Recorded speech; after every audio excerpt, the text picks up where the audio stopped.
I have asked Eileen to find us some penguins in Scotland. Daisy gives a small shriek of delight and springs up from the sofa. I do worry that all her bouncing is no good for it, and I always ensure it is me who is seated in the more valuable Queen Anne chair whenever we are in the snug, the smaller of the two sitting rooms at the Balahays. Daisy's fervour borders on vandalism at times. "You don't need to ask Eileen," she proclaims, her voice imbued with cheekiness, which, as she is not a healthy child, I decide to let go. "I can find the Scottish penguins on my phone." She rummages inside her dizzyingly multicoloured bag, pulls out her phone, and waves it around. The phone is no more than a small flat rectangle, but I know she can operate it with ferocious efficiency. "Put that thing away," I tell her. "It is an abomination to see a 9-year-old frittering her life away on such pointless gizmos." "Abomination? That sounds fun." "It isn't, believe me." She tosses the phone back into her bag. We seem to have wandered away from the subject already, which is a little dangerous as far as I'm concerned. This is not because my memory is at fault. It is, as ever, in tip-top condition. But one often loses track when one is in conversation with Daisy, whose young mind darts about all over the place. I return to the topic with haste, before we lose the thread altogether. "Penguins," I remind her, "are not only a source of endless entertainment, they are an example to us all. They are well worth seeking out." "I know," she says. "Remember the penguins."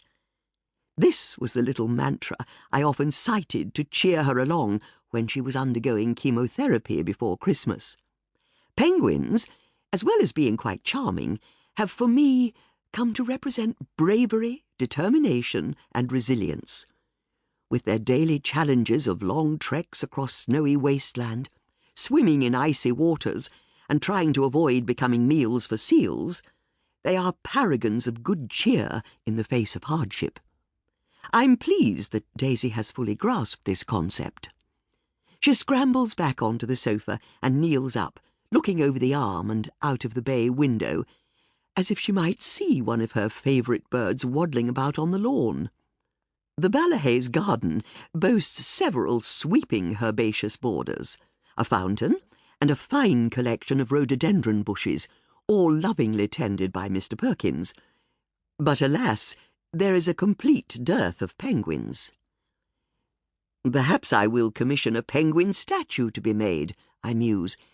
"It might look rather splendid in the shrubbery." Daisy is overexcited at the very idea of it. Her eyes have lit up. They are unusually big and blue.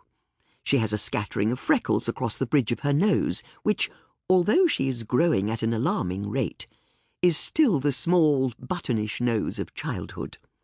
Her mouth, when not busy, settles into the shape that is commonly described as rosebud. She is a pretty girl, in spite of her hair loss. The orange scarf wrapped around her head does her no favours, however. I have offered to buy her a wig, but she won't have it. A very determined young lady is Daisy.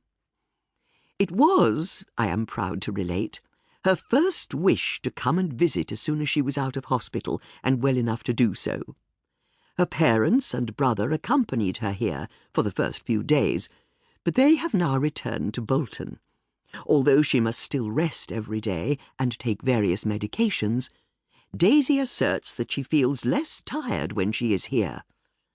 I, on the other hand, feel more tired. It is absolutely worth it, though. It is gratifying that the Macreedy charm is still intact, but the ramshackle Jacobean elegance of the Balahays may also have played its part in seducing Daisy here.